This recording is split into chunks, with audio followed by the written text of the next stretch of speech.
آپ اسے وہ شخص ہاتھ کھڑا کرے جو سمجھتا ہے کہ اس کی لائف کو یہاں پہ آج ڈائریکٹر صاحب کے سامنے، چانسلر صاحب کے سامنے، سارے فیکلٹی اور دوستوں کے سامنے وہ سمجھتا ہے کہ اس کی لائف کو دکھا دیا جائے ایز اے ڈاکومنٹری، اس کی پرائیویٹ پبلک لائف. آپ میں سے کون ہے جو ہاتھ کھڑا ہے کہ میری لائف آپ دکھا دیں؟ I know my answer and my answer is no, never. اور ہمیں سے کوئی بھی ایسا نہیں ہے شخص جو کیسے یہاں دکھا دیں.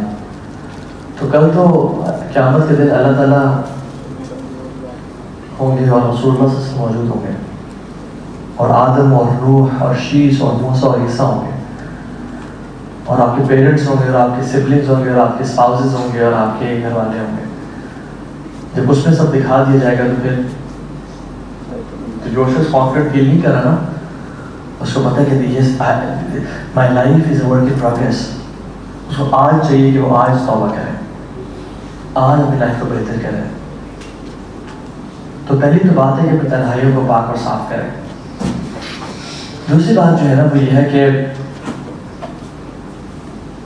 ابھی میں نے کریکٹر کی بات کی، ٹھیک ہے، پرائیویسیز کی. دوسرا ہے کہ آپ کو ایسے لوگ بھی مل جائیں گے جن کی تنہائیاں پاک ہیں یا صاف ہیں، لیکن شیطان نا ڈفرینٹ اینگل سے آتا ہے لوگوں کے پاس. جن کی تنہائیاں پاک اور صاف ہوتی ہیں ان سے ایسے گناہ کرواتے ہیں جو اس کو لے ڈوبے، اور جس سے پبلک گناہوں سے بچا رہا ہے تنہائیوں کو کرپٹ کرتا ہے. ہر بندے کا نا بڑا فتنہ ہوتا ہے، اس بات کو جان لو. کچھ لوگوں کا فتنہ مال ہے، کچھ کا نہیں ہے.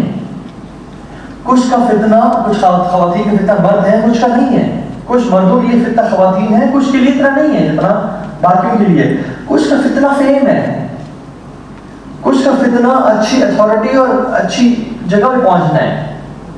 Everybody has different types of فتن. اپنے آپ کو جانے. اگر آپ اپنے آپ کو نہیں جانتے نا، پھر آپ نے آج سے کچھ بھی نہیں کیا.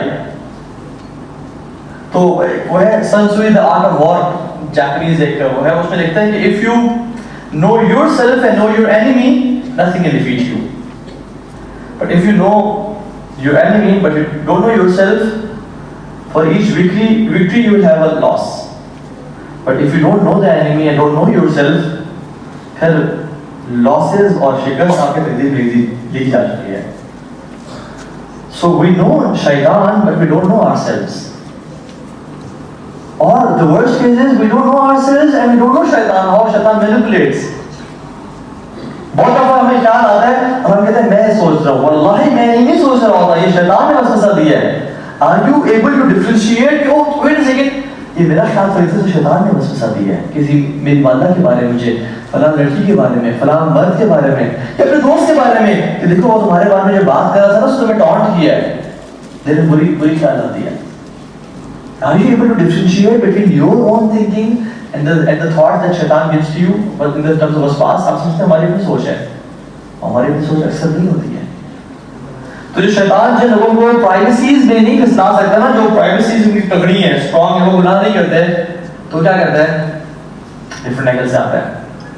اس کا اخلاق بدترین کر دو. وہ بندہ تہجد بھی پڑھتا ہے، وہ بندہ نماز بھی پڑھ رہا ہے، پر منہ کا برا ہے. جب بات کرتا ہے غیبت کرتا ہے، جب بات کرتا ہے ٹانٹ کرتا ہے. اللہ کے نبی صلی اللہ علیہ وسلم ان من خیارکم، imagine the best of you.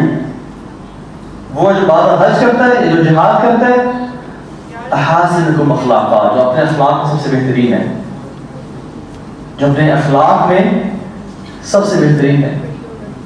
اور پھر آپ نے کیا فرمایا؟ یا امیزنگ. ہم میں سے کون ہو جاتا ہے کہ قیامت کے دن ہمیں اللہ کے نبی کے ساتھ ملے؟ ہاتھ کھڑا کر کے بتائیں. آپ نہیں چاہتے ہو تو اتنا ڈسٹریکٹڈ تھا وہ انسان پلیز سو نہیں بات کر رہا. ہم سے ہر شخص چاہتا ہے. ہاں اللہ کے نبی کیا فرمایا قیامت کے دن؟ ان من احبکم الیہ، میرا سب سے محبوب قیامت کے دن، واقربکم منی مجلسا یوم القیامہ، اور میرے سب سے قریب قیامت کے دن کون ہوگا؟ احاسنکم اخلاقا، سب سے اچھے اخلاق والا. اور پھر کیا فرمایا؟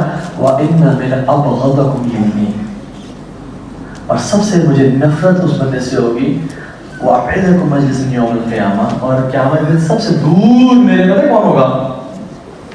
زبان کا تیز، زبان کا شاطر, لڑنے اور جھگڑنے والا اور کمپلینس کرنے والا, گوسپ کرنے والا.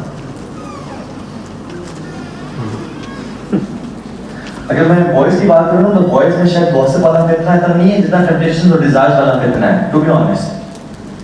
بہنوں میں آپ کا ٹیمپٹیشن ڈیزائرز والا فتنہ شاید اتنا نہیں جتنا گوسپ والا فتنہ ہے آپ لوگوں کے لیے. 5-10 سال پہلے غیبت کرنے کے لیے کچھ لوگ چاہیے ہوتے تھے ہمیں, کچھ گیدرنگ میں ہونا ضروری ہوتا تھا, بٹ ابھی غیبت کرنے کے لیے 2 لوگ نہیں چاہیے. ہم نے اپنے بگیسٹ ویپن کو نکالا اور انسٹاگرام اوپن کیا یا واٹس ایپ کیا. دیکھا وہ کتنی فضول طریقے سے بات کر رہی تھی, یو عجیب ہے وہ. ڈن. آپ نے اپنی تہجدیں, اپنی نمازیں, اپنا قرآن سارا کا سارا اس کو دے دیا. اور میں بتاؤں کہ قیامت کے دن اگر آپ سیکوینس میں دیکھیں نا تو پہلے لوگ اکٹھے کیے جائیں گے, ویٹ ہوگا, انبیاء کو اکٹھا کیا جائے گا کہ پلیز ریکویسٹ کریں اللہ تعالیٰ حساب شروع کر دیں. اللہ کے نبی شفاعت کریں گے کہ حساب شروع کیا جائے, اس کی شفاعت کریں گے. پھر سب سے پہلے کفار کو جہنم میں ڈال دیا جائے گا.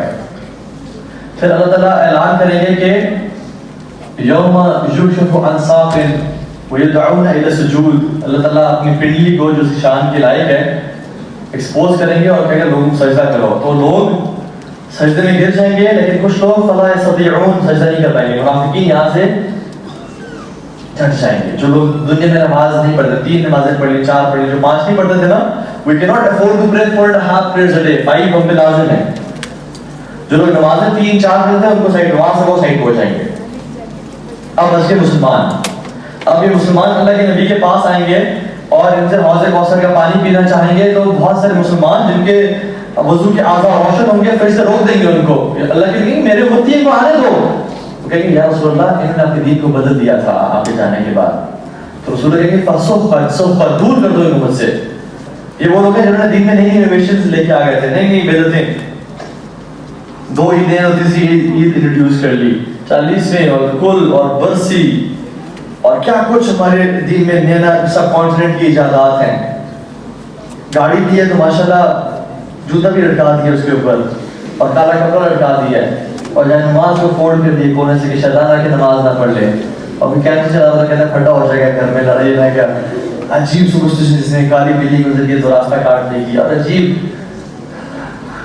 آپ نے وہ مرسیڈیز کنورٹیبل دیکھی ہے جس کی چھت ڈگی میں چلی جاتی ہے اور ڈگی آتی ہے. تو ہمارے اکثر نا دوپٹے بھی کنورٹیبل ہو گئے ہیں, ایسے اذان پہ ایسے آ جاتے ہیں اور اذان سے, حالانکہ ہمارے دین میں اذان اور دوپٹے کا کوئی تعلق نہیں ہے. اگر آپ گھر پہ بیٹھے ہیں, آپ کے سارے محرم سامنے ہیں, باپ شوہر بھائی, اذان ہونے کی ضرورت نہیں ہے دوپٹہ اوپر کرنے کی, بالکل ضرورت نہیں ہے, نہ شریعت تقاضا ہے, آپ کا کلچرل ہے نا. اور اگر آپ باہر بیٹھے ہیں تو پھر دوپٹہ اوپر کی ضرورت نہیں, آپ کو تو ویسے دوپٹے میں ہونا چاہیے تھا. حجاب کا تعلق اذان سے نہیں ہے. تو یہ سائڈ باتیں میں تھوڑی سی کر لی. تو اللہ نے کہا جائے گا کہ انہوں نے اپنی دین کو بدل دیا تھا رسول اللہ, نئی نئی چیزیں انٹروڈیوس کر لی تھی. آج کے دن نا, آج کل تو خیر فائبر میں بھی ہو $5 کی ہم اپنی دعا کریں گے کعبہ میں جا کے. دوسری دعائیں آپ کی کتنی نمازیں قضا ہے, 500 نمازیں فار لائک $100 ہم بھی قضا پڑھ لیں گے. اب تو بزنس بن گئے ہیں. اور پرانے بزنس میں ہمیں بتائیں جو پیر صاحب اور اولیاء ہمارے دین کے نیک لوگ تھے اور ہم سب ان کی رسپیکٹ واجب ہے. اور میں تو یہ اکثر دعا کرتا ہوں کہ اللہ تعالیٰ ان لوگوں کی زبان بند کر دے جو اولیاء کی گستاخی کریں. اور نیک لوگ تھے اللہ کے, لیکن انہوں نے یہ نہیں کہا تھا کہ ہمارے قبروں کا آگے مار ڈالنا یا سجدے کرنا یا چادریں چڑھانا, یا ہم میں نے دور جاہلیت گزارا ہے. جو ڈرگ کہیں سے نہیں ملتا تھا وہ مزاروں سے اور پولیس والوں سے مل جاتا تھا, مزاروں سے اور پولیس والوں سے مل. یہ اللہ کے اولیاء نے یہ چیزیں سب نہیں دی ہیں. کبھی بھی آج تک انسانیت نے کبھی یہ شرک نہیں کیا کہ یہ سب اللہ ہے, نہیں. ہمیشہ زبان اسی طرح سے ہے کہ اللہ نے ان کو رولز اینڈ رسپانسبلٹیز دی ہوئی ہیں. اصل اللہ ہے, بادشاہ اللہ کا ساتھ میں, لیکن ان کی کام ہے اولاد دینا, ان کا کام ہے رزق دینا ہے. شیطان نے ہم بھی اس طرح سے یاد ہے کہ صرف اللہ ہے. مشرک و شاہ اللہ, حاجت روا بگڑی بنانے والا, غوث اعظم یا اللہ مدد کے علاوہ کوئی جائز نہیں ہے. اللہ کے علاوہ توحید کو be very sensitive in terms of توحید. میں آپ کو بتاؤں غلطیاں ہو بھی گئی نا اللہ معاف کر دے گا. توحید کے بارے میں کمپرومائز نہیں کرنا. ہم لوگ انفارچونیٹلی اپنے بارے میں بڑے سینسٹیو ہوتے ہیں, فلاں نے کیا بات کی تھی فلاں, لیکن توحید کے بارے میں اتنا سینسٹیو نہیں ہے. توحید کے بارے میں ایک اسٹرکٹ ہو جائے بہت زیادہ. پڑھیں توحید ہے کیا. ابو ذر غفاری خیر میں بیٹھے تھا لیکن پیچھے انہوں نے کہا ابو ذر تمہیں معلوم ہے کہ بندوں کا کیا حق ہے اللہ پہ اور اللہ کا کیا حق ہے بندوں پہ. انہوں نے کہا اللہ اس کا بھی جانتا ہے. انہوں نے کہا کہ اللہ کا بندوں پہ حق یہ ہے کہ اس کا کسی کو شریک نہ کریں. شریک کا مطلب اللہ کے علاوہ کسی سے مدد نہ مانگیں. اور پھر بندوں کا کیا حق ہے اگر یہ کرتے ہیں بندے, تو انہوں نے کہا پھر بندوں اللہ کے بندوں پہ حق, پھر بندوں کا اللہ پہ حق ہے کہ اللہ کو معاف کر دے. توحید کے بارے میں نے کبھی بھی کمپرومائز نہیں کرا. ہمارے سب کانٹیننٹ میں توحید دجیاں اڑی ہوئی ہیں. پیر ننگے شاہ, پیر گدے شاہ اور پیر بابے شاہ اپنے کیا کیا, اور پیر صاحب اتنے بڑے بڑے بال ہیں, ناخن ان نے کاٹے نہیں ہیں, لڑکیوں کو ٹچ کر رہے ہیں اور لوگ ان کو چوم رہے ہیں اور چاٹ رہے ہیں اور پیسے ہیں, اور پھر وہ شف شف بھی چل رہے ہیں. شارٹ کٹس کے لوگ ہیں ہم لوگ, شارٹ کٹس کے لوگ ہیں. ہم چاہتے ہیں کہ بس ونس اینڈ فار آل کوئی ایسا شف کرے کہ میری ساری مصیبتیں ختم ہو جائیں. ہم یہ ٹکٹ کیوں لگاتے ہیں, یہ گھر میں ہربل بھی جلاتے ہیں اکثر لوگ. چلو بیکٹیریا مارنے کے لیے تو اگر تو سائنٹسٹ کہتے ہیں یا ڈاکٹر ٹھیک ہے, لیکن نظریں بدل ہونے کے لیے ہربل جلانا. ہماری مائیں جلاتی تھی اور ابھی جلاتے ہیں شاید مجھے تیرے بزی پیچھے, لیکن یہ کیا ہے, یہ ہم نارمل کام کر سکتے ہیں. لیکن یاد رکھیں, میں ایکچولی سے اس ٹاپک میں آئی میں تو بتا دوں, معاملات میں ہر چیز جائز ہے سوائے جس کے بارے میں منع کیا گیا ہو, اور عبادات میں ہر چیز ناجائز ہے سوائے جس کا پروف ملے ہمیں. جس کو یہ فرق سمجھ میں آئے گا اس کو اللہ کے لیے منع تو نہیں کیا ایئرپلین میں سفر کرنے سے یا لیپ ٹاپ یوز کرنے سے یا مائک یوز کرنے سے یا پروجیکٹر یوز کرنے سے. معاملات میں ہر چیز جائز ہے سوائے جس کا منع کیا گیا ہو, اور عبادات میں کوئی چیز جائز نہیں ہے سوائے جس کا پروف ہمیں ملے قرآن حدیث سے. تو میں نہیں کہہ سکتا کہ اوکے آج بعد میرا ایمان بہت تازہ ہے, میں لیکچر سنا ہے یوز کلب کا, فجر کی 3 رکعتیں پڑھوں گا میں آج کے بعد, وہ بھی ایک کام میں کھڑے ہو کے اور 4 سجدے کروں گا میں. قبول ہوگا؟ آپ سے کہتے ہیں اچھا تم کہہ رہے ہو نہیں قبول ہوگا, بتاؤ دلیل کہاں ہے. فرض ہے کہ نا, یاد رکھیں عبادت کی دلیل چاہیے ہوتی ہے, منع کی دلیل نہیں چاہیے ہوتی. ٹھیک ہے, تو عبادت کی دلیل آپ دین پڑھنا چاہتے ہو, آپ دلیل لاؤ.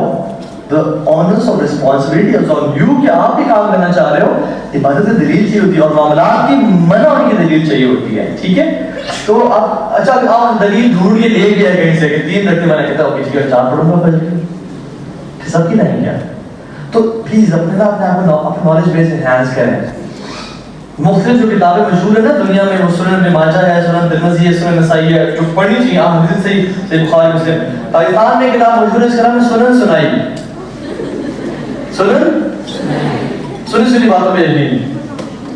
آج رات یہ میسج 10 لوگوں کو بھیجو ورنہ بری طور ملے گی, اور ٹگا بھیج دو. ہمارا دین کا جو نالج ہے نا بڑا کوئنسیڈنٹل ہے. کسی کو کوئی کرتے ہوئے دیکھ لیا کہ او اچھا یہ دین ہے, مانسرا پڑھنی ہے. ہم نے ہمیں سے اکثر میں آج تک نماز کا طریقہ خود سے بس دیکھا والد صاحب کیا کر رہے ہیں اور وہ کیا کر رہے ہیں, اور بس کرنا شروع کر دیا. نماز یار جو 5 وقت پڑھتے ہیں اس کے بارے میں ریسرچ نہیں ہے ہماری. So, میں ذرا ٹینجنٹ لے گیا, and I'll end this session inshallah within a minute or 2, and I'll take a few questions inshallah and then we'll wrap up. کہنے کا مطلب یہ ہے کہ اپنے آپ کو اخلاق اور تنہائیاں ان 2 چیزوں میں اچھا کرنا ہے انشاءاللہ. اپنی تنہائیوں کو پاک اور صاف کریں, اور آپ کا جو کریکٹر ہے لوگوں سے ڈیلنگ ہے, ماں باپ سے, بہن بھائیوں سے, اپنے کولیگز کے ساتھ غیبت نہ کریں, چغلی نہ کریں. So I was telling you the sequence. تو بیسیکلی لوگ پکڑے جائیں گے جو انوویشنز میں ہوں گے نا, وہ یہاں پکڑے جائیں گے. کہاں پہ؟ یہاں پہ. کہاں کتنے فوکس سے آپ سن رہے ہیں, کہاں پہ پکڑے جائیں گے انوویشنز؟ نہیں کیا مطلب پکڑے جائیں گے اللہ کے بندو. ہم کہاں تک پہنچے تھے وہ لوگ؟ حوض کوثر پہ. ٹھیک ہے, وہاں کے بعد فل صراط ہے. فل صراط بھی کچھ لوگ کٹ کے یہ جائیں گے. اب جنت ہے, اور جنت کی بھی صرف ایک بیریئر ہے, اور وہ ہے قنطرہ. اتنا لمبا سفر کاٹنے کے بعد بھی, فل صراط کراس کرنے کے بعد بھی, اب قنطرہ پہ یہاں سے بھی لوگوں کو نا، یہاں پتہ کیا ہوگا، یہاں مسلمان اور مسلمان کا حساب ہوگا آپس میں. جس نے کسی کو ماں کی گالی دی تھی، بہن کی گالی دی تھی، ٹونٹ کیا تھا، بولی کیا تھا، ہراس کیا تھا، کامنٹ لکھا تھا کہ یہ ایسا ہے ویسا ہے، جسٹ فار فن، یہاں ان کا حساب ہو. اور حدیث میں آتا ہے اللہ کا من مفلس، بینکرپٹ کون ہے صحابہ؟ انہوں نے کہا رسول اللہ مفلس تو وہ ہے، بینکرپٹ وہ ہے جو کہ درہم اور دینار اور بڑا اس کے پاس ویلتھ تھی، بڑا بینک بیلنس تھا، وہ سب بزنس لاس ہوا اور چلا گیا. مفلس تو بینکرپٹ وہی ہوتا ہے. آپ نے کہا نہیں، میری امت کا مفلس وہ ہے جو نیک اعمال لے کے آئے قیامت کے دن، اور اس نے کسی کے بارے میں کچھ بولا ہوا، کسی کو مارا ہوا، کسی نے ظلم کیا ہوا، اور قیامت کے دن وہ لوگ آئیں گے اور کہیں گے یار اس نے نہیں دینا ہے. اس دن پیسے دے کے تو یا لوئر تو کوئی نہیں ہائر کرے گا. اس دن نیک اعمال ہی ہوں گے. اس کے نیک اعمال کا اٹھا کے ڈالا جائے گا اس کے اوپر، اور ڈالا جائے گا اس کے اوپر. راضی ہو یا رب راضی ہو، چلے جاؤ. لائن میں اور لوگ کھڑے ہیں، جی اس نے میری غیبت کی تھی، میرے بارے میں برا کہا تھا، مجھے باتوں باتوں میں بہن گالی دیا کرتا تھا، مذاق میں تھا، مجھے برا لگتا تھا، میں وہ بھی نہیں کہتا تھا، مجھے برا لگتا تھا. یہ لو اس کے نیک اعمال. راضی ہو، راضی ہیں، آگے چلے جاؤ. اس کے نیک اعمال ڈلتے جائیں گے ان کے کندھوں پہ، اور حتیٰ کہ اس کے نیک اعمال ختم ہو جائیں گے، اور لائن ابھی بھی کھڑی ہوگی. تو کیا کیا جائے گا؟ اب ان کے گناہ اٹھا کے اس کندھے پہ ڈالے جائیں گے. راضی ہو، راضی ہیں آپ. اور گناہ، اگلا بندہ اس نے میرے بارے میں، میرے خاندان کے بارے میں برا کہا تھا، مجھے ٹارٹ کرتا تھا، یہ مجھے ہراس، مجھے سائبر بولنگ کرتا تھا، یہ میرے راز کو اس نے اچھال دیا، اس کے اوپر ڈالیں گے. اور یہ انسان جو کہ یہ کنترا تک پہنچا، سامنے جنت ہے، اس کو یہاں سے منہ کے بل گھسیٹ کے جہنم میں ڈال دیا جائے گا.